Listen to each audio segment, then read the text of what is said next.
Un programa de análisis, entrevistas y opinión, con José Acosta Salcido y tiradores invitados. La Pistola. Tiros informativos con un cargador completo de información. Porque aquí escribimos con lápiz. La Pistola. Comenzamos.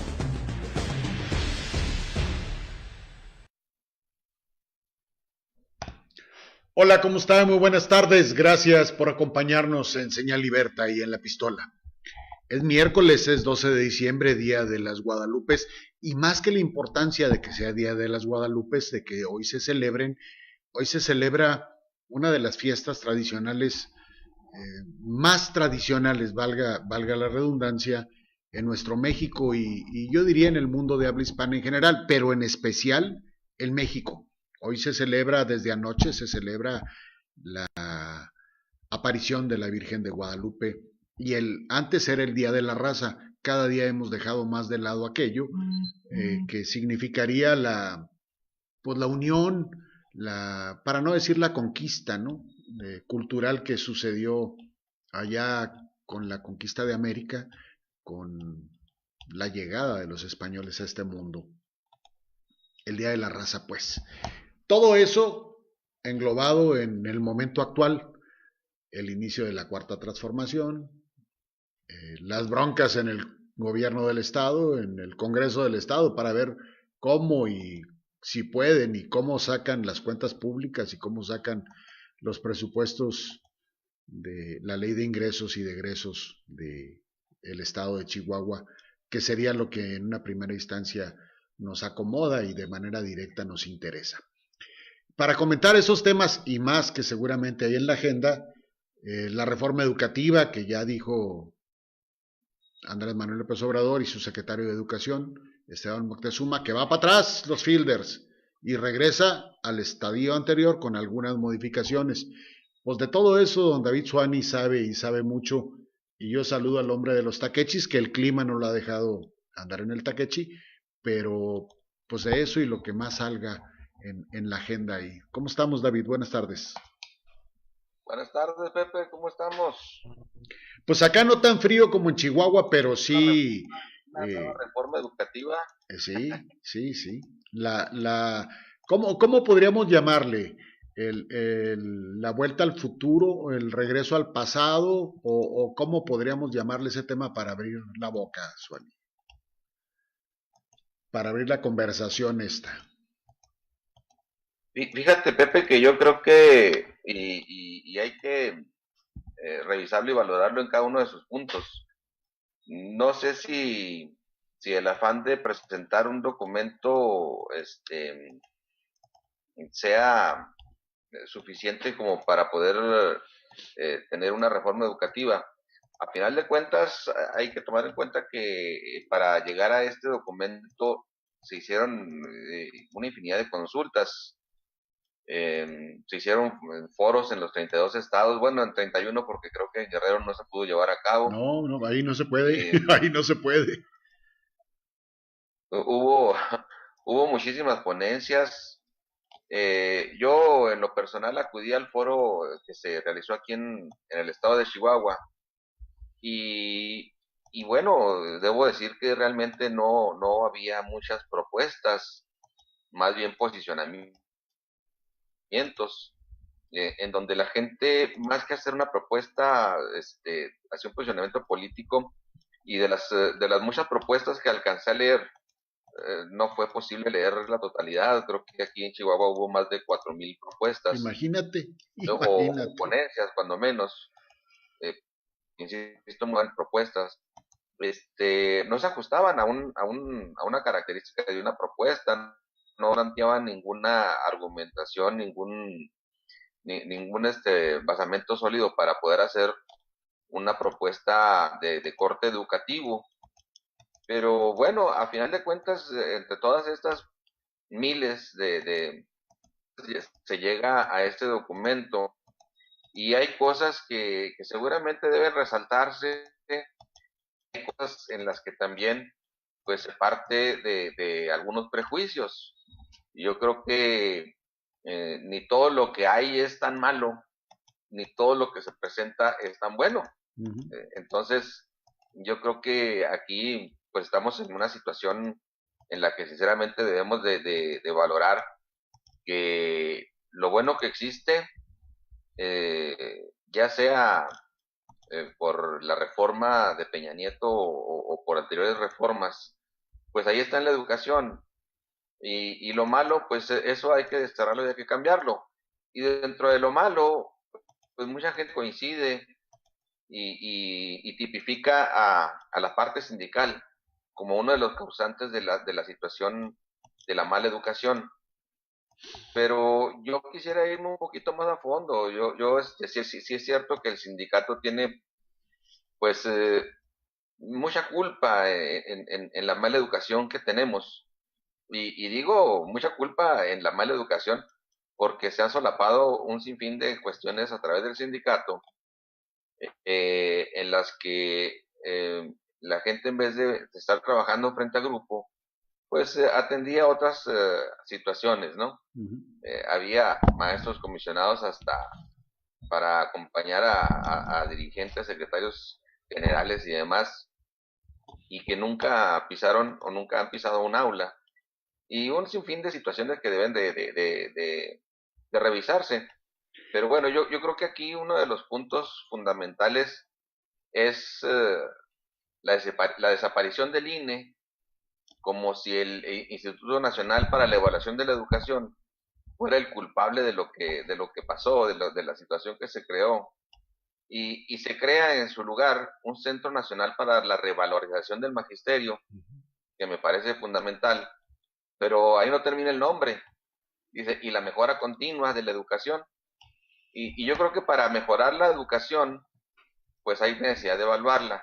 Entonces, este Instituto Nacional eh, Evaluación educativa. este Centro Nacional para la Revalorización del Magisterio, pues también tiene un módulo de evaluación, pero sobre todo se va a fundamentar en lo que es la capacitación, la formación del magisterio, y en ese sentido yo creo que es lo más importante, ¿verdad? Porque pues sabemos que parte del fracaso del anterior modelo es que antes de evaluar debió de haberse capacitado y pues no se hizo. Entonces el magisterio fue evaluado sin anteriormente haber recibido la capacitación y la formación correspondiente para poder haber sido evaluado. Esto es como está hoy, Suani, pero para llegar al punto de hoy, al punto donde esta reforma que está actuando, que tiene que 5 años, sí, más, sí, 5 años, de que se reformó o que se hizo el cambio o que se hizo la llamada reforma educativa, tiene que ver con que se culpó, entiendo yo que se culpó al docente o al grupo docente, avalado por el sindicato, del grave deterioro de la educación en México. Ciertamente, la educación en México tendió a perderse. Yo no sé si con la reforma de hace 5 años hubiera alcanzado. Ya se vio en muchos aspectos, al menos en el papel, en lo teórico, que no, porque quitarle el valor curricular al maestro en sus beneficios iba a afectarle, no nada más en su ingreso, vamos, en su crecimiento como maestro, sino le iba a afectar en su término de vida laboral. Y todo esto tiene que ver con que desgraciadamente la educación pues no avanzó, o sea, los niveles educativos a nivel internacional nos siguen marcando muy abajo, es más, incluso más abajo que antes de la reforma educativa. ¿Sí? Los parámetros educativos a nivel internacional pues no los alcanzamos, Juani.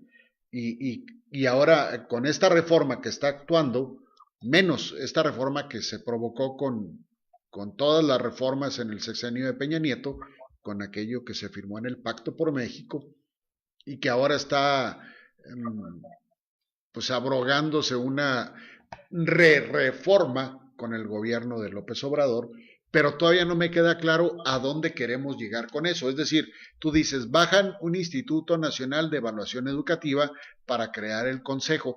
En papel se me hace que hacen lo mismo, pero todavía no entiendo como ciudadano común qué es lo que va a pasar con la educación. O sea, al volver esta reforma, ¿qué le significa a los maestros y a los ciudadanos? O sea, al regresar 5 años atrás o 6 años atrás, el proyecto de educación en México, ¿qué significa esto? Fuera de lo político, que tiene que ver mucho con el sindicato, que tiene que ver mucho con el gobierno que salió, pero también tiene que ver mucho con el gobierno que entra, porque está lleno de profes. O sea, sí y no siguen teniendo sí tenían participación política, se buscó que no tuvieran participación política, o al menos partidista, pero siguen ahí incluidos dentro de. O sea, ¿dónde queda esto, Suani? ¿Cuál sería la mejora para el ciudadano común en esta nueva reforma educativa, en esta nueva etapa de la educación que está iniciando? Ya ayer Esteban Moctezuma fue muy enfático y lo venían haciendo en los previos, en un cambio radical que yo, te soy honesto, no entiendo en la reforma educativa actual. Sí, mira, sin duda cualquier reforma educativa para que dé frutos, pues es una semilla que tarda en germinar, no digamos meses, a lo mejor ni siquiera años. Estamos hablando aquí de generaciones completas. Es decir, la mal lograda reforma de Enrique Peña Nieto ni siquiera alcanzó a establecerse como un modelo educativo, que apenas este año se modificaron algunos de los planes y programas y libros de texto, en donde se implementó esta reforma. Y para el próximo año, pues estamos hablando ya de cambiar esa reforma, es decir, es una reforma malograda, ¿no? Pues, vemos pues prácticamente un periodo de 6 años perdido. Y aquí el problema de la educación es que cuando perdemos un año, no perdemos realmente un año, estamos perdiendo una generación. Una generación, sí. Porque esa generación se lleva ese rezago y se va arrastrando ese rezago, y un año que se pierde en educación es un año que no se recupera jamás. Esto es una situación que podemos llamar de catástrofe nacional, ¿eh? Sí, sí, sí. Cuando una reforma educativa fracasa, estamos hablando de un pueblo y una nación que fracasa, porque pues no puede ser posible que eh, la población sin educación pueda salir adelante y pueda sacar adelante una nación si la reforma educativa fracasó. Bueno, entonces estamos hablando aquí de 6 años tirados a la basura, pero bueno, aquí yo creo que lo importante es hablar de lo que viene, porque al final de cuentas es lo que tenemos que hacer, ¿no? Ver hacia adelante y yo insisto, de lo anterior tomar lo bueno, y yo creo que lo importante aquí es sobre todo el estado de ánimo que pueda existir en el magisterio para acoger esta reforma como una reforma propia. Mira, si el magisterio no lo asume como una reforma propia, difícilmente esta reforma va a tener algún éxito, algún logro. ¿Por qué?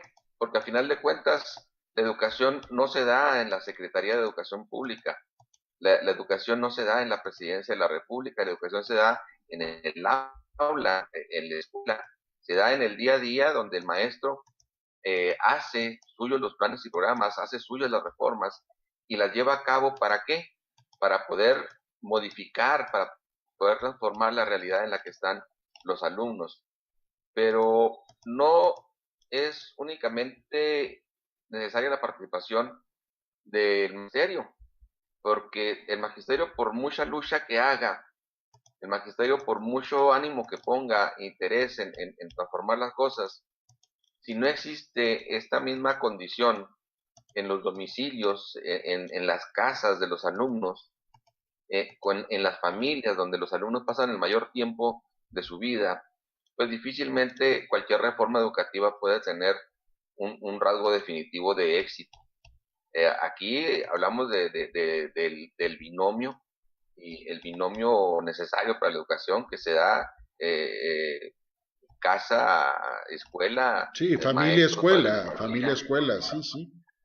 así es, porque si no lo vemos así, definitivamente nada de lo que se haga tendrá un mayor impacto.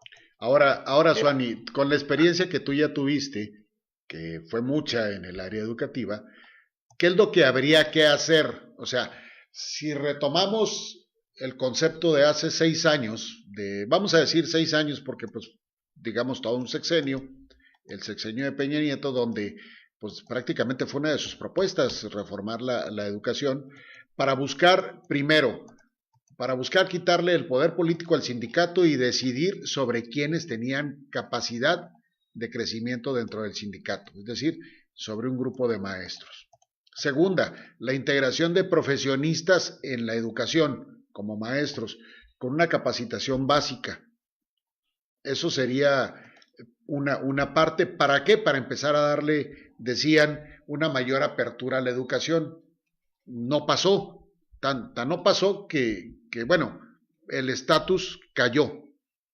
Ahora, regresar a eso necesitaríamos que agarrar a los maestros, cómo manejarles ahora, ¿qué necesitaría una persona para llegar a la calidad profesional como maestro básico, cuando egresas de una normal que te dan un título y luego empieza tu serie de capacitaciones y crecimiento a una normal superior, a una especialización, a grados para ir ganando mejor, para ir viviendo mejor, se supone que esa sería una de las tendencias. ¿Ya se da eso, Suani? ¿Se da en la actual reforma esta de Peña Nieto o sigue igual que la anterior? no, yo creo que uno de los hierros mayores que se dio en esta reforma fue precisamente esa. Se impulsó primero un sistema evaluativo antes de un sistema formativo. Sí, empezaron a evaluar a Es los maestros imposible. tal como estaban. Sí, claro que tiene que haber una evaluación diagnóstica, porque la evaluación diagnóstica te dice cómo están las cosas. Pero acá esta evaluación no solamente fue diagnóstica, fue una evaluación restrictiva en la que no solamente se hacía un diagnóstico, sino además se perfiló la formación que debió habérsele dado al maestro, que nunca se le dio. Ahí es donde está el error y es donde está la mayor falla de esta reforma. No se dio nunca la parte formativa, la parte que tendría que sanear, que tendría que capacitar y formar a los maestros para que esos lados donde había algunas oportunidades de desarrollo de los maestros nunca se dio. Los maestros nunca fueron capacitados. Los maestros fueron capacitados curiosamente por el sindicato para contestar un examen, un cuestionamiento, no para ser mejores maestros. Y el examen lo tenía que contestar de una manera adecuada para que se les considerara idóneos y pudieran ellos continuar en la plaza. De otra manera, pues se les la amenaza de perder su Su plaza y trabajo. su estatus, Sí, ¿no? sí. Entonces yo creo que ahora se parte de un concepto distinto y eso es lo importante. Aquí, este nuevo centro que se crea tiene la función de revalorar la función del maestro. Es decir, primero reconocerlo, primero formarlo y ya que esté formado, ahora sí evaluarlo. Y esta evaluación no será con el fin de definir si el maestro pueda seguir teniendo o no teniendo su plaza, sino únicamente para ir viendo de qué forma se le debe de ir capacitando de una mejor manera para que pueda ser un mejor maestro. Y con esto nace un nuevo sistema de servicio de carrera profesional del magisterio. Yo quiero creer que este nuevo sistema de servicio de carrera profesional del magisterio pues va a ser algo semejante a lo que existía y que esta reforma de Peña Nieto dio al traste con un servicio profesional de carrera para los maestros, en donde ya de alguna manera también estaba un poco cuanto pervertido, porque el maestro no se capacitaba para ser mejor, se capacitaba para alcanzar los puntos necesarios, el grado necesario para poder tener un mejor sueldo. Entonces, yo creo que tiene que ir una cosa con la otra. Si el maestro se prepara, se forma y tiene un desempeño óptimo, pues ahí es donde tiene que darse el reconocimiento y tener un mejor ingreso. De otra forma, bueno, pues el maestro tendrá que esforzarse más para poder ser realmente un maestro que tenga ese nivel, y al tener ese nivel tener un mejor ingreso. Yo creo que se empieza bien con esta reforma. Creo que es una reforma que tiene fundamentos claros. eh, tan así es, pues, de que por primera vez en el artículo tercero constitucional aparecen los niños, niñas y jóvenes como el centro de la educación, porque curiosamente nuestro artículo tercero, que está consagrado a la educación, habla de las escuelas, habla de los maestros, pero no habla pues, de la educación, que son los niños, las niñas y los jóvenes de nuestro Ahora, país. Suani, yo ahí estoy de acuerdo contigo, pero lo decíamos ahorita y tú lo apuntaste muy bien. La educación es un binomio escuela-familia o familia-escuela. En la nueva reforma, ¿cómo se incluye a la familia? Porque igual podrás tener maestros capacitados, pero si no hay una base digamos, de educación, ahora sí de educación de valores, pues entonces, ¿dónde puede quedar la reforma? Otra vez quedaría coja, mocha.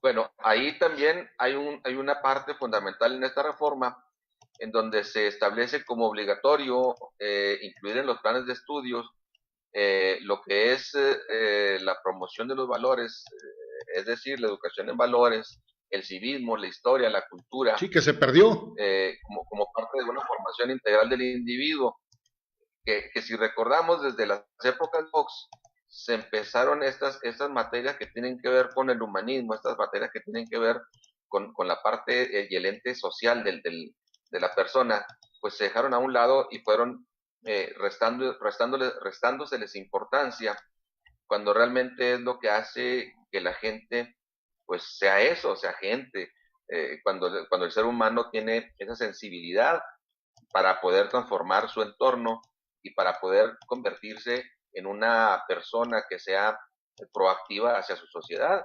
Yo creo que, digo, hay los principios y entre lo que nos presentaron, pues se ve bien las cosas. ¿Cómo podemos llegar a esto? ¿Cómo debemos llegar a esto? Pues no se va a hacer, y vuelvo a insistir, no se va a hacer si los maestros no toman esta reforma como propia, y los principales motivadores para que las familias se involucren en la educación de los hijos son los maestros. No es otra persona la que hace que la familia sea parte de la formación. Es el propio maestro el que hace que el padre de familia se involucre en la educación de sus hijos. Es el propio maestro, el director de la escuela, el que propicia el entorno adecuado para que las paterfamilias puedan involucrarse y deban involucrarse en esa tarea. Esto no ha venido sucediendo, y yo creo que es importante que esto sea uno de los ejes que pueda tocarse para que pueda realmente ser una reforma exitosa. Ahora, vamos, así, confuso mundo de la educación, ¿qué tanto valor tuvo o tiene o tendrá el Sindicato Nacional de Trabajadores de la Educación? Porque eran quienes manejaban operativamente todos los puestos, ¿sí? Llegar al escalafón como maestro al nivel individual, tenías que pasar por el tamiz de la evaluación, del aval y del otorgamiento del sindicato para tu crecimiento profesional como maestro. Ahora, ¿sigue lo mismo o se queda de este proyecto de reforma de hace 5 años del anterior gobierno, donde le daba un machetazo a ese asunto y pasaba a otro nivel de la evaluación de maestros para su crecimiento y su consolidación profesional? ¿Sigue igual, cambia o qué va a pasar ahí, Suani? Porque ahí vendría Mira, lo político. si hablamos si pudiéramos hablar de los éxitos de la reforma de Peña Nieto, yo creo que hay dos cosas que son muy claras y contundentes. Primero, eh, que el Estado asumió la titularidad y la responsabilidad en materia educativa. Sí. Esto no sucedió o no pudo suceder antes porque existía ese pernicioso eh, maridaje entre el sindicato y las autoridades, en las que no había autoridad que no fuera propuesta por el sindicato, Así es, todo y donde no pasaba por el había sindicato. algún proceso, sí, y no había un proceso educativo que el sindicato no avalara. Pues entonces yo creo que si hay que ponerle palomitas a la reforma de Peña Nieto, yo creo que esa sería la primera. Ya ahorita el sindicato está fuera del control del manejo de la asignación de plazas, y este es otro punto importante. El ingreso de los nuevos docentes, pues yo creo que debe ser y debe eh, seguirse haciendo de una manera transparente y verificable. Debe ser un ingreso claro a través de un examen de oposición, pero para ello debe llevarse antes una fuerte dosis de inversión a lo que es a las escuelas normales, las escuelas formadoras de docentes, para que realmente los nuevos docentes pues vengan ya preparados para poder asumir la realidad. Que te voy a ser franco y te voy a ser honesto, mira, yo hace 35 años terminé mis estudios como maestro. Uh-huh. Cuando yo terminé mis estudios como maestro y me mandaron el primer día a la escuela, dije, bueno, ¿y ahora qué voy a hacer, verdad? Sí, sí. Porque sinceramente la formación en el aula pues te enseña a lo mejor mucha teoría, pero la práctica no. Entonces yo creo que la formación de los docentes tiene que ser más práctica, como ha venido haciendo tal vez los últimos años, pero yo creo que ha faltado un poco ahí, y en ese sentido yo creo que las normales tienen que modificar y tienen que cambiar, tienen que aprender también que la formación de los docentes no solamente se hace en el aula, sino también en la práctica docente que se hace en las escuelas, y ahí tendrán que enfocarse mucho, ¿verdad? A la práctica, y la práctica es el maestro, y qué bueno que estas prácticas se hagan con los mejores maestros para que aprendan los alumnos que van a ser docentes en el futuro a ser los mejores maestros. Desafortunadamente no se da mucho esto, entonces el ingreso de los nuevos docentes pues tiene que seguir siendo a través de un examen de oposición. Yo creo que es otra de las palomitas que hay que anotarle ahí a la reforma de Peña Nieto. Eh, Ese sistema tan opaco que existía, que únicamente entraban recomendados o a través de propuestas del sindicato, pues ya no existe. Entonces yo creo que eso es algo que debe fortalecerse, y debe evitarse que se vuelva a esas viejas y rancias tradiciones en donde el sindicato imponía situaciones que no deberían de suceder, pero bueno, ahí está ya como parte de la historia. Tengo dos preguntas aquí.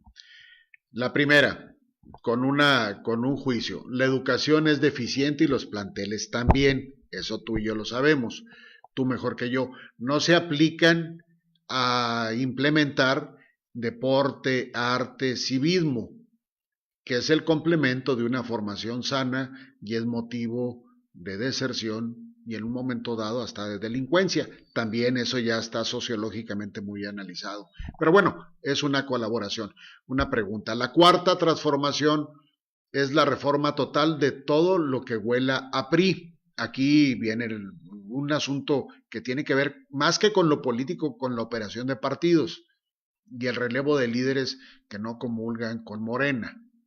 No sé si tengamos datos suficientes, Juan, y como para decir, pues es que ahora pasa digamos, de un testaferro, como era el PRI dentro del sindicato, a otro que podría ser Morena. No sé si se esté dando esta situación. Sé que tiene participación el magisterio dentro de Morena, pero no sé si sea tanto o si esto le permita ahora la situación del sistema educativo tener la influencia que tuvo el PRI en la reforma anterior, o el PAN en su momento dado, porque eran factores de negociación de gobierno. ¿Cómo vendría este asunto ahora? Porque al ya no tener el sindicato en la potestad como la tenía, pantanosos. Pues sí, ya se queda sin esos argumentos. Mira, vamos a entrar a terrenos muy pantanosos. Yo creo que ni tan malo es lo que había como ni tan bueno es lo que se pretende, porque a final de cuentas mucho de lo que se habla hoy son cosas que ya existían. Aquí afortunadamente veo la voluntad de arreglar y de componer las cosas que no funcionaban bien. Yo creo que eso es lo importante. Si vamos a ver si las cosas funcionaban mal porque era el PRI o funcionarán bien porque es Morena, yo tendría que decirte que muchos de los maestros, que muchos, no todos, por supuesto, muchos de los maestros que están influyendo para poder darle cauce a este nuevo modelo, a esta reforma que reforma la anterior reforma, Pues sí. Pues son maestros que en algún momento fueron priistas y son maestros que en algún momento fueron del PANAL y que a lo mejor ahora por alguna circunstancia están en Morena. También debo decir, y es cierto, que dentro de Morena, y no nada más de Morena, dentro de la izquierda ha existido un grupo muy, muy, muy fuerte y muy tradicional de maestros que se han distinguido por ser no solamente luchadores sociales, sino además gente de avanzada en materias pedagógicas. Yo creo que también ellos están influyendo y deben de influir al interior de este equipo para poder llevar a cabo esta reforma. Entonces, yo no creo que sea cuestión del PRI o de Morena, yo creo que más bien aquí es cuestión del magisterio y si le ponemos partidos, pues yo creo que vamos a contaminar un proceso que no debe estar partidizado. Yo creo que la educación no debe tener partido.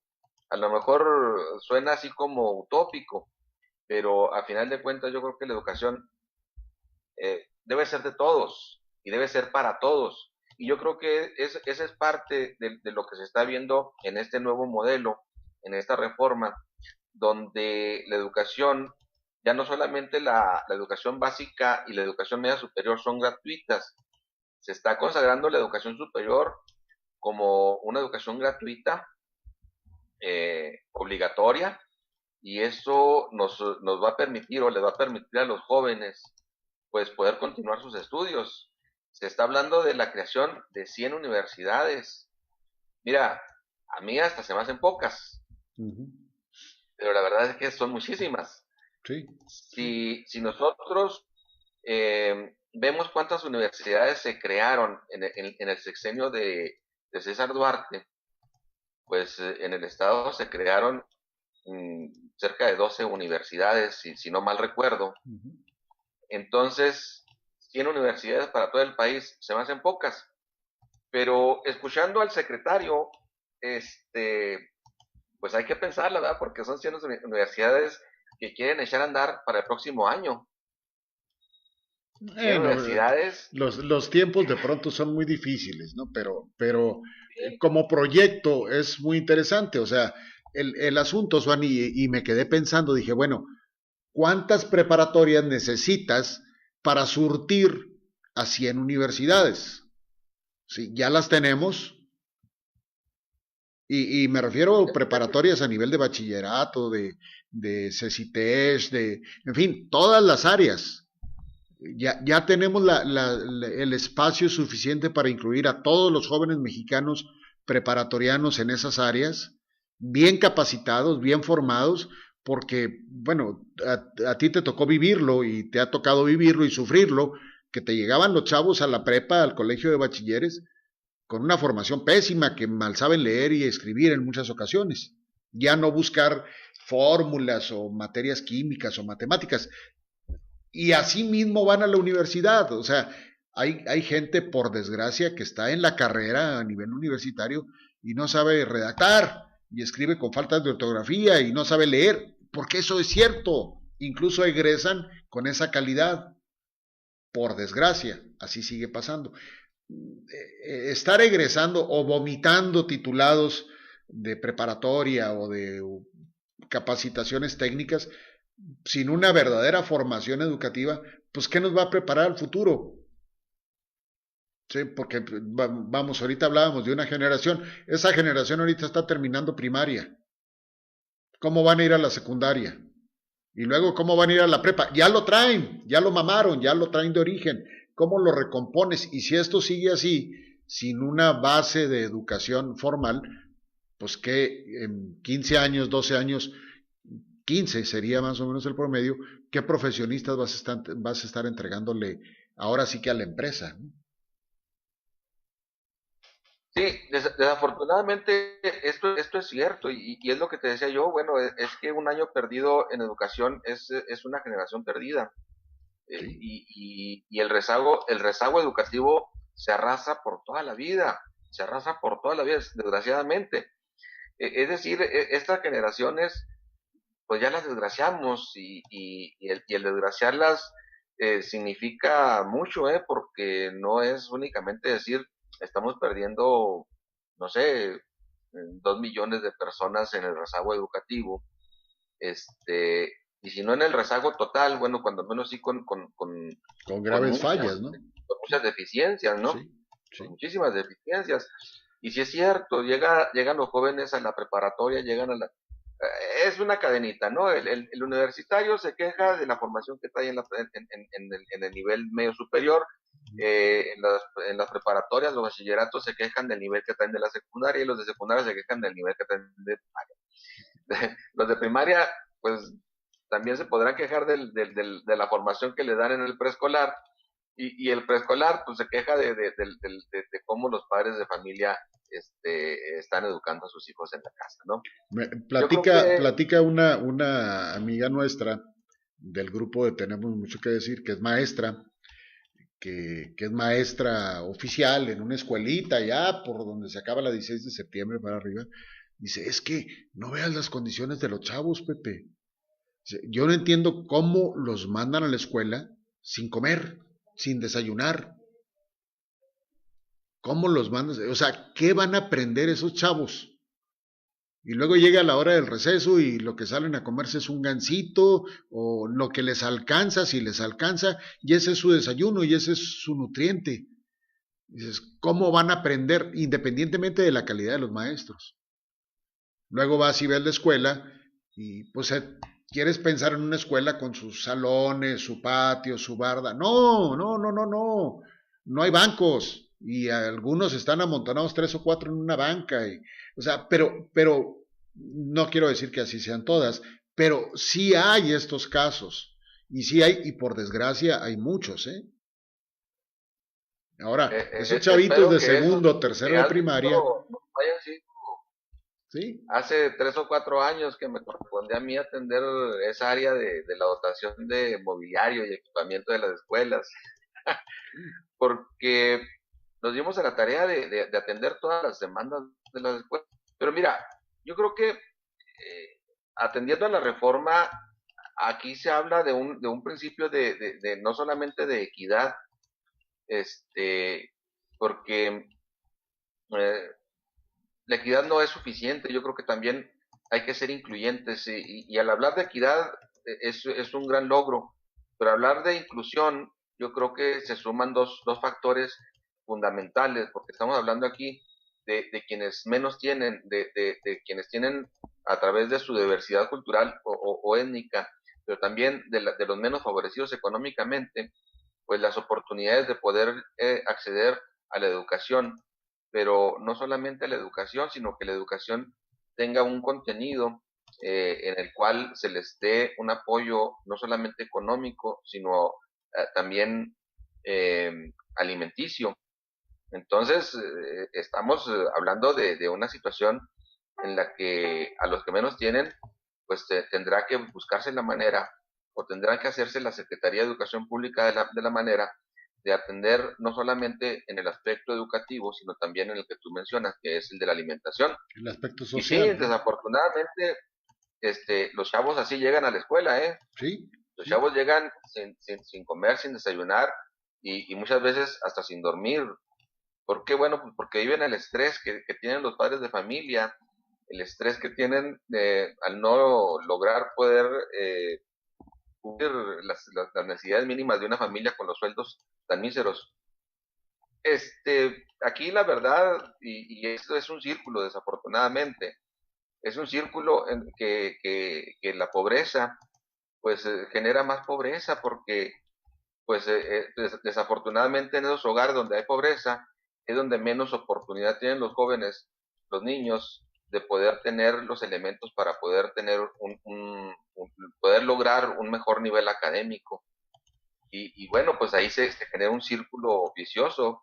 Esa pobreza genera más pobres, y esos pobres generan gente con menos preparación, y esos mismos jóvenes que después se procrean, pues generan el mismo círculo de pobreza. Yo creo que aquí hay necesidad de romper con esos círculos, para que esta gente, que son las que más necesidades tienen, son los que menos oportunidades han tenido, pues sean los que sean mejor atendidos por la educación. No para ser ciudadanos de primera y de segunda, no, simple y sencillamente para ser incluyentes y ser equitativos. Entonces, esta reforma también contempla parte de esto, atender a estos grupos que tienen pues muchas desigualdades sociales, para poderlos llevar a un mejor entorno. Eh, como todos los planes y todos los programas, pues suena muy ambicioso. Veremos si realmente la Secretaría de Educación Pública tiene los recursos para poder lograr todos estos objetivos que está pretendiendo. Pues mira, hay un montón de puntos a tocar porque educar para salir de la pobreza sería el gran objetivo.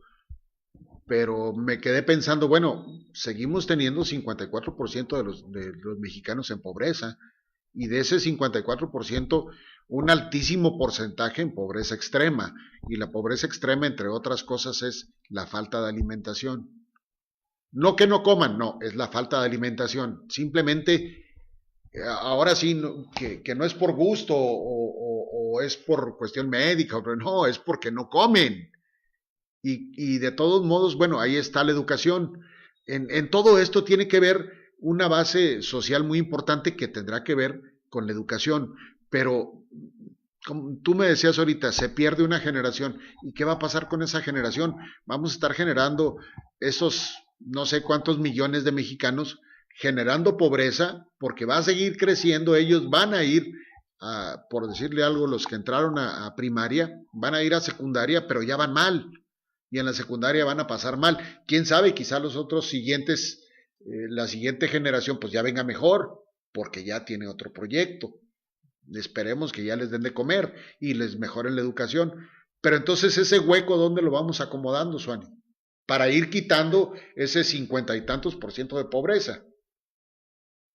Ahí tendrían que generarse planes remediales en los que esta generación que lleva ciertos rezagos, pues pudiera lograr una nivelación, para poder decir que está en condiciones de poder tener un mejor desempeño, un mejor desempeño social, un desarrollo social, una inclusión, una incorporación a la sociedad de una manera productiva, de una manera, eh, pues ahora sí que vamos a ponerlo en palabras llanas, que sean buenos ciudadanos y que se incorporen a una comunidad, no a generar problemas, sino a resolver los problemas, a ser parte de la solución de los problemas.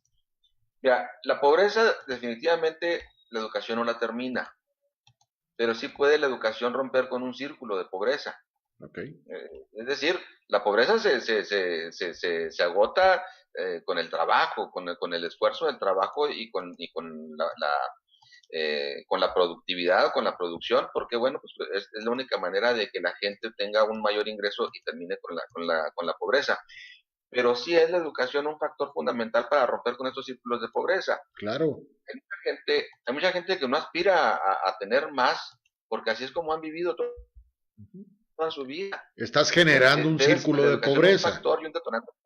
Sí, estás Así generando es. un círculo de pobreza. Debe ser la educación que detone esa no ambición, esa visión de tener una mejor condición de vida, pero no nada más para vivir más cómodamente, sino para poder tener un mejor empleo, tener mejor un salario, tener no sé, a lo mejor, ¿por qué no? Tener un mejor negocio en el cual puedan satisfacerse las necesidades de toda la familia. Entonces, yo creo que partimos de un buen principio y yo insisto, y quiero verlo, hay gente que me dice que yo veo todo negro. Pues no, la verdad es que las cosas buenas, pues hay que darles ese valor y las cosas que nacen mal, pues también hay que señalarlas, ¿verdad? Cuando se hizo la reforma con Peña Nieto, yo les dije que estaba muy bien, que lo único que estaba mal es que primero hicieran la evaluación y después implementaran la formación de los docentes, cosa que nunca sucedió, ¿sí? Entonces, bueno, yo creo que ahora se plantea hacerlo de una manera correcta, de la manera adecuada, en la que yo, Secretaría, te formo, te capacito, te voy a actualizar, te voy a dar métodos de enseñanza para que mejores tu calidad de la educación, para que mejores tus procesos educativos y luego te voy a evaluar. Y la evaluación no va a ser para decirte eres malo, no eres apto, te voy a, si no apruebas 3 exámenes, te voy a quitar la plaza, sino para decirle, ¿sabes qué? Tienes deficiencias en A, B, C, D. Estas áreas de formación debemos fortalecerlas y aquí están estos programas de estudio para que tú tengas la manera de prepararte de una mejor manera y de esa forma llevarlo a todos los maestros a una mejor condición. Yo creo que esto no tiene mucha ciencia, Pepe. ¿Se te Digo, hace que no? ¿Se te hace digo, que no, Suani? Porque me quedé pensando ahorita en todo ese concepto y dije, bueno, hace 7 años yo asistí a una serie de conferencias, creo que tú andabas ahí, sí, sí andabas ahí metido, para la implementación de las escuelas de tiempo completo. 8 años para la implementación de escuelas de tiempo completo en el estado de Chihuahua. Y hablaban de 3,600, 3,200, algo así, escuelas de tiempo completo. Hay 100, Suani. Hay 100. Y sí, son escuelas así como modelito, porque les dan desayuno y comida y les dan deporte, inglés y algo cuestión de artística a los chavos y los tienen hasta las 4:30, 5 de la tarde ahí. Bueno, ya tienen una solución. Ya la educación para esas pequeñas élites, porque son élites, empieza a tener un sentido. Pero ¿qué porcentaje es de la educación, Suani? Porque, bueno, quizá el chavo que llegue a la escuela hoy, a una escuela de tiempo completo, pues no le dieron de comer en su casa. Ah, pero ahí le van a dar. Ya tiene una manera, pero ¿cuántos son así? O sea, y en este mundo que me planteaste ahorita, pues sí está todo dar, pero ¿cuándo podemos llegar a ese mundo? O sea, eso sería lo ideal, pero ¿cuándo? ¿Cómo? mira, no es muy difícil, ¿eh? Te lo voy a decir porque esto lo hicimos nosotros en el estado de Chihuahua, Sí. sobre todo con las escuelas rurales, donde más necesidades y más inequidad existe. Buscamos la manera bueno, creamos un programa que se llamó Centros Regionales de Educación Sí, Integral, sí. y vuelvo a la palabra de educación integral. ¿Por qué buscábamos la educación integral? Pues precisamente por lo mismo, porque buscábamos que esos niños y jóvenes pudieran no solamente recibir los conocimientos que le da un maestro de educación básica, sino también pudieran tener la manera de acercarse a lo que es la educación artística, a través de la danza, de la música, a lo que es el inglés, el idioma como segunda lengua, y también a la computación. Ándale, se Pues me pasó comentar la computación ahorita, sí, sí. ciertamente. ¿Y por qué? Bueno, porque muchos, en aquellos años, estoy hablando de hace 18 años, 17 años, pues en muchas casas no existía una computadora. Ujú. A lo mejor ahorita ya es más común, es más sencillo que tengan ese acceso. Es más, en aquellos años hicimos junto con este programa, un programa orientado a los maestros que se llamaba Un maestro, una computadora. Igual, un maestro más una computadora, igual a mejor educación para Chihuahua. ¿Por qué? Porque los maestros no tenían acceso a una computadora. Ahora es muy común, todos los maestros manejan su computadora, tienen su laptop, tienen una computadora de escritorio en su domicilio. Muchas escuelas ya tienen como parte del equipo de trabajo de un maestro una computadora para poder tener las herramientas y las condiciones para poder tener una mejor educación. Bueno, pues esto no existía hace 18 años, parece curioso, ¿eh? Sí, No hace ni sí, sí, tanto sí. tiempo. Sí, sí, sí. Estamos hablando de hace 18 años y parece que han pasado muchos años. Pero bueno, así como surgieron los CREI, surgió también este programa para poder acercar a los maestros al conocimiento de la computación, a acercarse a este mundo que tan maravilloso que nos permite y nos abre muchísimas ventanas. Bueno, pues esos CREI siguen funcionando hasta la fecha. Y esos CREI fueron como modelo educativo tomados en cuenta por las autoridades de hace 6 años para crear el programa de escuelas de tiempo completo. Claro que ahí nos cambiaron algunos conceptos y nos modificaron algunas cosas que desafortunadamente fue lo que empezó a darle al traste al mismo programa. Pero bueno, yo creo que ahí está la semilla. Está la semilla y esta semilla no solamente se está germinando, sino es una semilla que al momento de sembrarse está generando las oportunidades para estos jóvenes y niños, para estos niños y jóvenes. ¿Por qué le está generando oportunidades? Porque los está acercando a un mundo que ellos no conocen. Claro, que ni siquiera han tenido capacidad de acercarse en la lectura, porque no leen. Sí, pero bueno, estos chavos ya tienen esa oportunidad y bueno, yo creo que aquí la intención en este programa es volver a un modelo semejante a estos centros regionales de educación integral, en donde les puedan dar a estas personas que tienen, que, insisto, son estos niños y jóvenes que son los que tienen más carencias, pues les puedan dar la oportunidad de tener, pues al menos las mismas posibilidades y condiciones de los jóvenes y niños de las grandes ciudades o de las escuelas que tienen, pues todas las posibilidades, ¿no? Porque también las hay. Sí, Así claro. como hay muchas carencias en las escuelas, también hay escuelas que tienen todo, ¿eh? Sí, sí, Y, sí, y sí. cuando digo todo, hasta excesos. Hay escuelas en las que tienen exceso, pero bueno, al final de cuentas en educación yo creo que nunca sobra. Entonces, yo creo que aquí es cuestión precisamente de ver eso, a dónde deben canalizarse los recursos, a dónde deben enfocarse los recursos, porque si hay escuelas que todo lo tienen, hay escuelas que todo les falta. Y si hablábamos de escuelas en las que todo le falta, hay escuelas que no tienen ni baño, hay escuelas que no tienen ni bebederos, hay escuelas mira, a mí me tocó conocer en Juárez escuelas que tenían 18 o 20 años sin impermeabilizarse. Imagínate las condiciones en las que se encontraban las losas. Sí, claro, claro.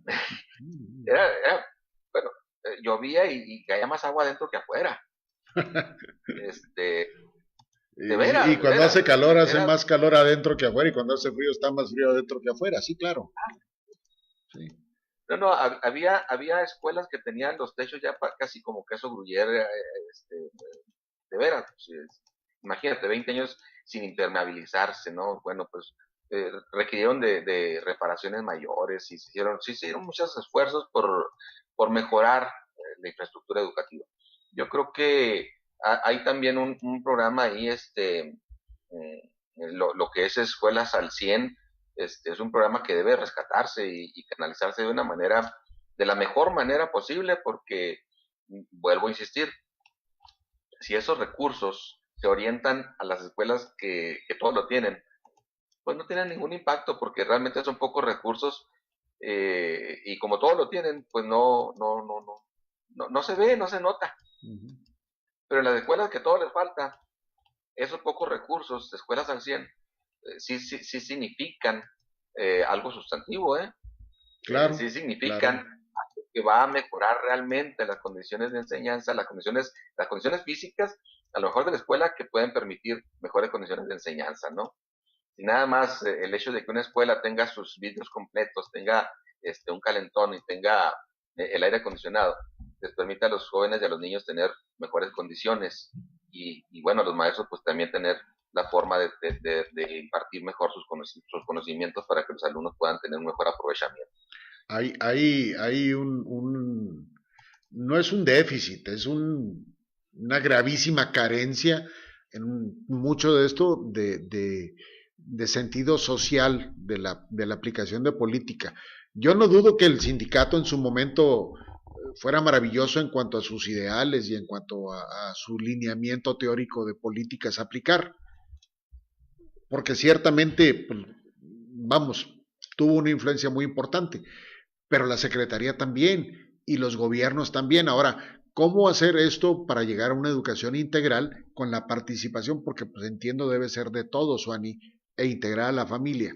Se puede dar con un modelo, con dos modelos, con tres modelos, como quieras, siempre y cuando exista la decisión de hacerlo y tengan, iba a decir los recursos, no, más que los recursos, tengan la capacidad de lineamiento de política pública para aplicarla y llevarla a cabo bien y no volver a perder una generación, como tú dices, se perdió con esta reforma que está abrogándose en estos días. Mira, como un ejemplo de lo que te comentaba, te hago la observación. Del 2000 al 2012 se invirtieron 22 millones de pesos en infraestructura educativa. En el estado de Chihuahua. En el país. En el país. 22 millones de pesos. Pues, en infraestructura educativa para educación básica. Pues no es nada. Es nada. Nada. Nada. Bueno, pues en los 6 años el presidente Enrique Peña Nieto se invirtieron 139 mil millones. 139 mil millones. ¿Sí? Bueno, ya estamos hablando. Yo creo que esto, no, estamos hablando de un institucional. Pero bueno, vuelvo a insistir, si esos 139 mil millones llegan a las escuelas que más lo necesitan, esas escuelas van a pasar a tener, si no de primer mundo, cuando menos las condiciones necesarias para poder llevar a cabo el acto educativo. Y muchas escuelitas en el medio rural fueron parte de estos programas de escuelas al 100, de escuelas de tiempo completo, que invirtieron recursos para poder mejorar las condiciones de estas escuelas. Entonces, bueno, no estamos hablando de poco dinero y escuelas. Sí es cierto que siguen existiendo carencias, sí es cierto que hay escuelas que no se han visto beneficiadas con estos programas. Bueno, aquí yo creo que también ha faltado por parte de los directivos, pues esa parte de la gestión educativa, ¿no?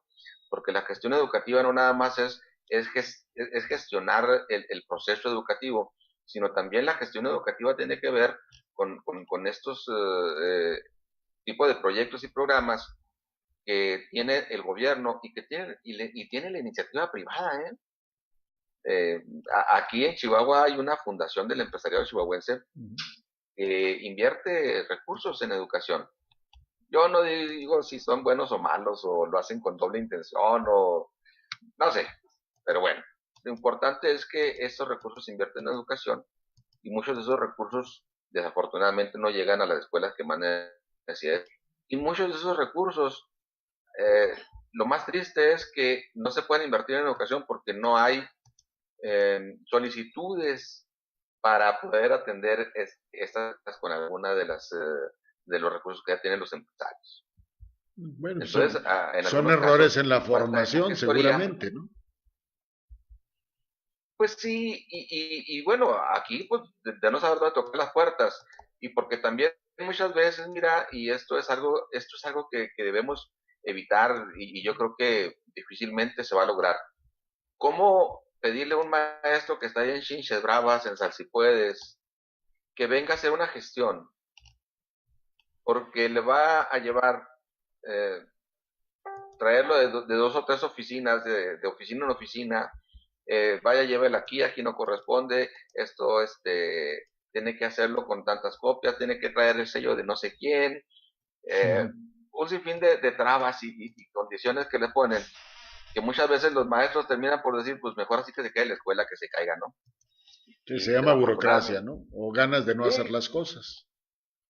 Bendita burocracia, realmente. Y bueno, si la autoridad educativa sabe que las escuelas tienen necesidades, ¿qué necesidad hay de que las escuelas tengan que estar pidiendo? Que la autoridad educativa no es la que tiene que estar yendo a las escuelas para ver qué es lo que necesitan. Que la autoridad educativa no es la que tiene que estar yendo a las escuelas para atender las necesidades que se tienen.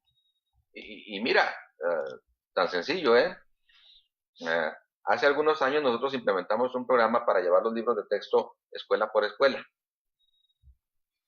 A través de todas las dependencias de gobierno, incluidos algunos gobiernos municipales, nos facilitaron vehículos y personal para que todos los niños del estado tuvieran los libros de texto el primer día de clases. Y se hizo un trabajo de logística endemoniado en el que todos los niños, casi todos los niños, vamos a dejarlo en el casi todos los niños, tuvieron sus libros el primer día de clases. Ujú. Y pudiéramos decir que no nos costó nada.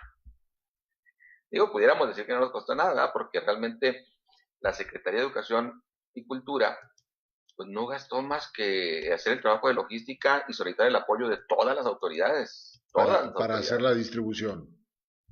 Así es. Okay. En Juárez debo reconocer la valiosa participación de la Junta de Aguas, de la propia, del propio ayuntamiento.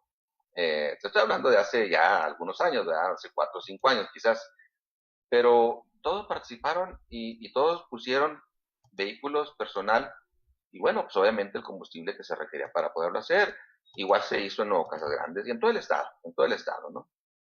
Esto a lo mejor parece algo muy sencillo, Sí, parece muy simple. pero sí, pero a veces los niños no tienen los libros en la escuela porque el maestro no tiene una troca en que cargar los libros o porque el que pueda ir a recoger los libros hasta el lugar donde se los van a depositar, que pueda ser Nuevo Casas Grandes, que pueda ser CRI, que pueda ser Parral, te va a cobrar 2, 3 mil pesos, que es lo que gasta de combustible. Sí, sí. Entonces, el maestro, pues dice, ¿de dónde saco 2 o 3 mil pesos para ir por los libros? Pues muchas veces lo pone de su bolsa y otras veces les pide cooperación a los padres de familia y los padres de familia le dicen, pues no, que es gratuita la educación. Pues sí es gratuita, pero los libros no llegan gratis. Entonces, ahí empiezan los problemas con los maestros, ¿no? No, no, pues es que nos piden muchas cuotas. No son cuotas, es que simplemente es para poder solventar los gastos que se generan porque las autoridades no cumplimos, no se cumple, las autoridades no cumplen con lo que realmente deben de cumplir. Okay. Es decir, y es tan sencillo, ¿eh? El llevar los libros a cada escuela, yo creo que es un principio de ética y de equidad, porque no es posible que los padres de familia tengan que estar haciendo gastos muchas veces que no tienen para poder ir por los libros, ir a recoger los libros de sus hijos hasta donde se los entregan. Ok, mira. Esto, Déjame, voy a esta parte. Moctezuma Barragán destacó ayer que el proyecto del nuevo gobierno busca impulsar un acuerdo educativo entre todas las dependencias, acuerdo entre partes de la sociedad en el entendido de que es responsabilidad de todos la escuela, o sea, de todos. Aquí estamos integrando a todo el gobierno y a la familia.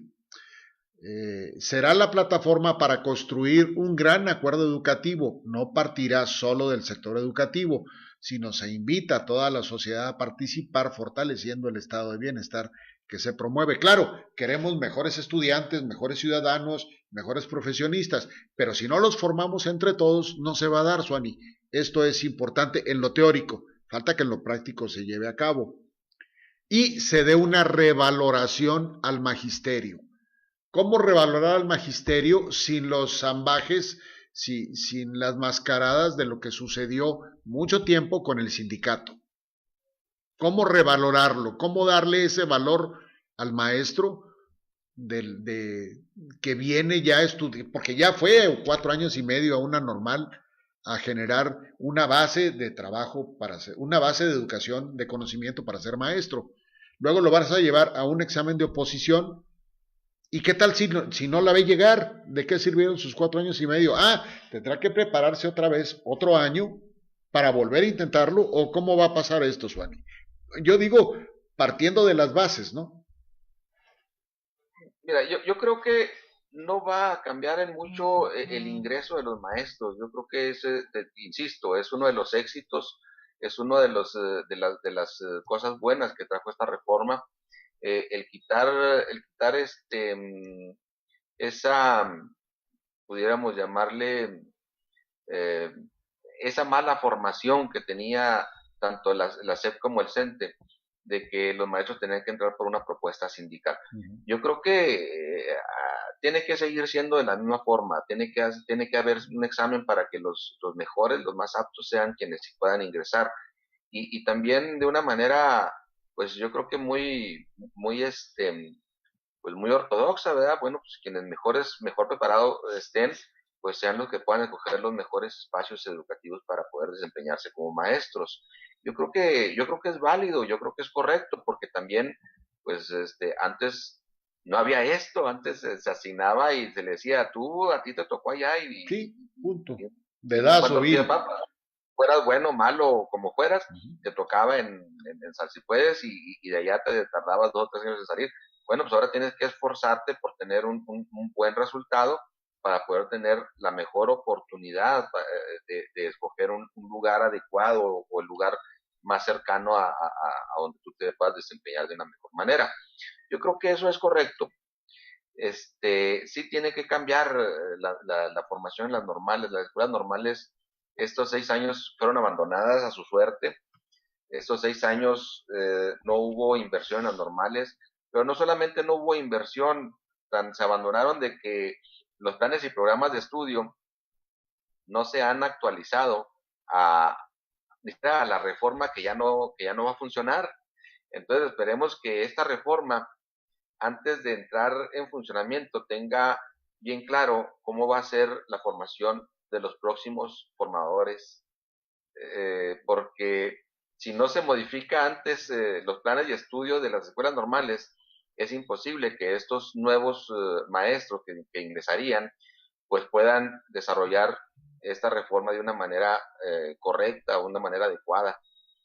Entonces, es una cosa con otra, o sea, estamos hablando de que la escuela formadora de docentes no se reforman y al no reformarse, pues ellos no pueden hacer partícipes de esta propia reforma. Entonces, aquí sí se está hablando de reformar de atender las escuelas normales, las formadoras de docentes, y qué importante es que estas escuelas que bajaron de matrícula, como no tienes una idea, ¿por qué? Porque ahora ya cualquier persona, tenga la profesión que sea, puede concursar por una plaza del magisterio sin tener una formación pedagógica, sin Normalista. tener, así es, sin tener una, la verdad es que, dicho con todo respeto, o sea, un ingeniero pues es ingeniero y podrá dedicarse a construir casas, puentes y tener la formación para hacer este tipo de obras.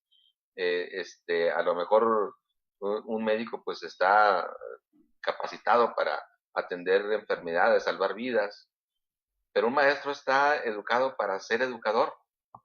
Ujú. Entonces, no podemos, y lo debo decir así, no podemos confiarle la educación a cualquier persona. Tiene que ser una persona que tenga la vocación, tiene que ser una persona que tenga la formación. Y en ese sentido yo creo que la reforma de las normales es obligada, yo creo que el primer paso que debe darse y el fortalecimiento de estas escuelas para que puedan tener ya no solamente más matrícula, para que puedan tener mejores egresados, para que los egresados de las normales puedan ser buenos maestros. Y claro que tendrán que seguirse preparando y formando de una forma permanente, porque se aprende para siempre. Hay que seguir estudiando, hay que seguir preparándose y hay que seguir innovando. Pero bueno, esto pues, de entrada, pues ahí está la formación de los docentes en las escuelas normales. Y esto se dejó por muchos años, no solamente en este sexenio, este abandono viene de tiempo atrás y vemos nosotros los resultados, desafortunadamente, de nuestra mala educación, pues desde una mala formación de los formadores. Creo que en general, Suani, hoy hemos hablado de los puntos básicos que compone esta reforma a la reforma que presentó ayer Esteban Moctezuma Barragán en esta nueva etapa de gobierno. El carácter alimentario, el respaldo de estudiantes, el Estado implementando políticas para evitar la deserción, fortalecer la permanencia, la visión regional, ya sería ondas muy específicas. No tocamos un punto, no tocamos un punto. Precisamente al crear el Instituto Nacional para la Revaloración del Magisterio, cancelar el Instituto Nacional de la Educación, de la Evaluación Educativa, te implica, ahora sí, profesionalización formal del magisterio.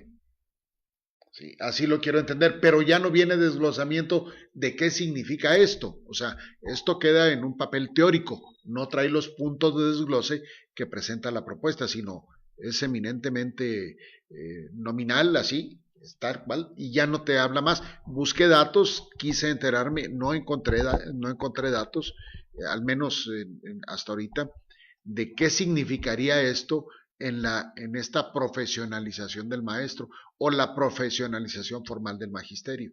Si tenemos ese dato avanzado, si tenemos esa posibilidad verdaderamente de recrear, y fíjate bien cómo lo digo, de recrear un cuerpo magisterial importante y bien formado, que pueda tener capacidades de atender a 40 chamacos promedio en un salón de primaria, podrá tener un buen resultado siempre y cuando se cumplan los requisitos de los cuales hablamos y tengan esa posibilidad los chamacos de llegar a la escuela a aprender lo que les dicte y los enseñe el maestro. Siempre y cuando, te digo, se cumple ese requisito. Si el chamaco llega dentro del grupo de 35-40 sin comer y sin dormir y con una serie de broncas familiares en casa o en la calle, pues va a ser más difícil. Y por desgracia está siendo más difícil. Entonces, no sé, Suani, hacer una evaluación de esto es muy difícil, pero el buen deseo creo que existe en general y espero que esta línea política que se está dando ahora tenga verdaderamente esa posibilidad. No es posible cerrar de manera editorial esto, pero de alguna manera, Suani, hoy el espacio nos está comiendo. ¿Cómo podemos, si no concluir, sí dejar el espacio abierto para futuro diálogo sobre el tema? Y en cuanto vayan desarrollando más esta información, pues empezar a tocarlo, porque son temas que nos van a, verdaderamente son los temas que nos podrían servir, y no digo que nada más sino en esta nueva etapa del gobierno y en este diseño que está haciendo, buscando integrar un mejor país. ¿Cómo lo cerramos, Juani? Yo creo que hay cuatro aspectos fundamentales aquí que no debemos de perder de vista. Primero, el centro de todo el proceso y de esta reforma se basa en llevar una educación de calidad a los niños, niñas y jóvenes de nuestro país. Yo creo que ese es el primer punto y el eje central de todo esto. Segundo, que se crea, como bien dices, el Centro Nacional para la Revalorización del Magisterio. Este Centro Nacional para la Revalorización del Magisterio yo creo que es fundamental porque, bueno, vamos al segundo eje de la educación, lo que es el magisterio. El primer eje son los niños, obviamente. Claro, es El la segundo materia eje, prima. así es. El segundo eje, pues son los maestros. Después de este centro de revalorización del magisterio y la mejora continua, y no quiero dejar de largo ese de la mejora continua, porque esto es lo que nos lleva no solamente a tener mejores maestros, sino a tener mejores escuelas. Otro punto que no debemos dejar pasar es el nuevo servicio de carrera profesional del magisterio. Okay. Este servicio de carrera profesional del magisterio le va a permitir al magisterio no solamente tener mejores sueldos, sino tener una mejor formación a través de este centro nacional para la revalorización, y que este centro nacional para la revalorización del magisterio, que se va a encargar de la formación permanente, pues sea realmente el que impulse la mejora continua, y esa mejora continua nos permita y les permita a los maestros tener en el servicio de carrera profesional pues logros que los lleven a tener más y mejores sueldos. Y el cuarto punto, yo creo que aquí no debemos de perder de vista, el cuarto punto es el de atender a las comunidades, el sentido de la equidad y la inclusión.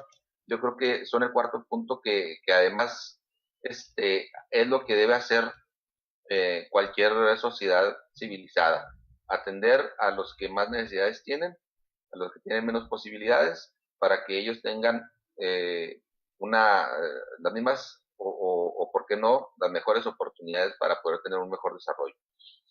Estos cuatro puntos, estos cuatro ejes, yo creo que son la base para poder tener una mejor educación. Y como ya por último, nada más para cerrar, te comento el punto porque lo mencionaste. Mira, la cobertura de educación media superior hasta antes del 2012 alcanzaba el 65%. Ujú.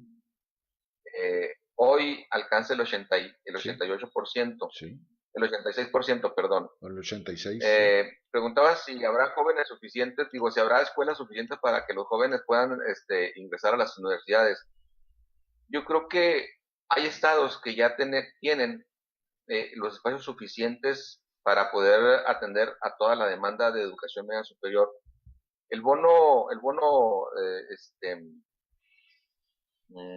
Válgame, se fue la palabra, eh,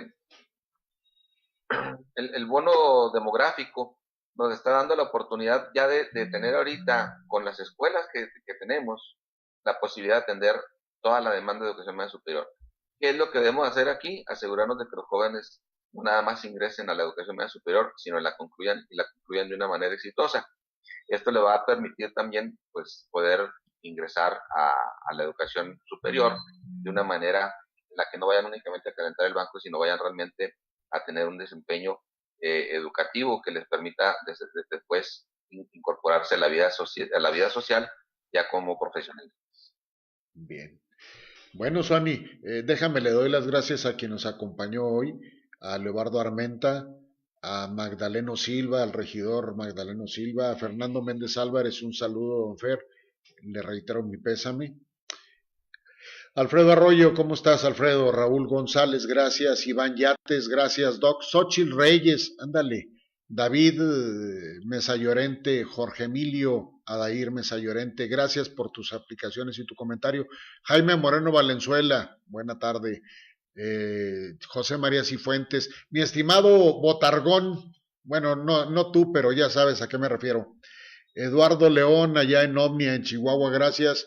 Otro gol. Instalación de puertas automáticas Cabañillas. Bueno. Lupita Pérez Domínguez, un saludo a Cuauhtémoc, felicidades por tu santo hoy, Lupita, te mando un abrazo hasta allá, hasta la tierra de las manzanas. Tere Ortega, igual te saludo, buenas tardes. Sergio Reyes, ándale, ahí anda don Sergio, buenas tardes Sergio, gusto saludarte. Raúl Lara, gracias. Isabel Ramírez, gracias. Sí, pues es una buena información. Guadalupe Peñuelas también, un abrazo, Lupita, felicidades. Y Isabel Ramírez, ya la dije. Gus Méndez, gracias, Gustavo. Manuel Carlos Guerrero, gracias. Juan José Aguilar Chaparro, incluso te manda a saludar. Gracias, Juan José. Kenia Lucero, César Holguín, gracias por acompañarnos. Jebu, gracias. Hermes Acosta Redondo, gracias, Hermes. Un saludote. Ismael Díaz, gracias, maestro. José Antonio Navarro Castañeda, Irma Medrano, gracias. Pilar Reza, gracias. Luis Alonso Rodríguez Reyes, gracias. José Luis Olivas, líder, gracias. Buenas tardes. Ramón Lerma Corral, el hombre quiere volver a batear sobre 300. Te mando un saludo, Ramón. Juan Guerrero, producto de Juárez en la NASA. Un saludote, Juan. El maestro Raúl Ruiz también anda por ahí, el importante hombre del Cartapacio. Acá tenemos a Sonia García, Fernando Vara, gracias Pepe, José Antonio Vidrio, gracias Elodia González, Oscar Vázquez, gracias Eleazar González, gracias al Grupo Ideal Controvertido, gracias también al Grupo Parralenses alrededor del mundo. Hay más, pero ya no alcanzo a leerlos porque las letras se van haciendo más chiquitas y ya mis lentes, pues no, ya. Gracias, Suani. Te mando un abrazo allá a Chihuahua capital. Al contrario, estamos a la orden. Hecho, señor. Buena tarde. Gracias a usted por el favor de su atención. Transmitimos desde Ciudad Juárez, Chihuahua. Aquí es la Asociación de Periodistas de Ciudad Juárez. El grupo se llama Señal Liberta. Este programa es La Pistola. El licenciado Alejandro Castillo en los controles y su servidor aquí en la conducción de La Pistola, José Acosta Salcido. Buena tarde, muchas gracias, seguimos en contacto. Felicidades, Lupitas, a celebrar con calma y con moderación. Buenas tardes.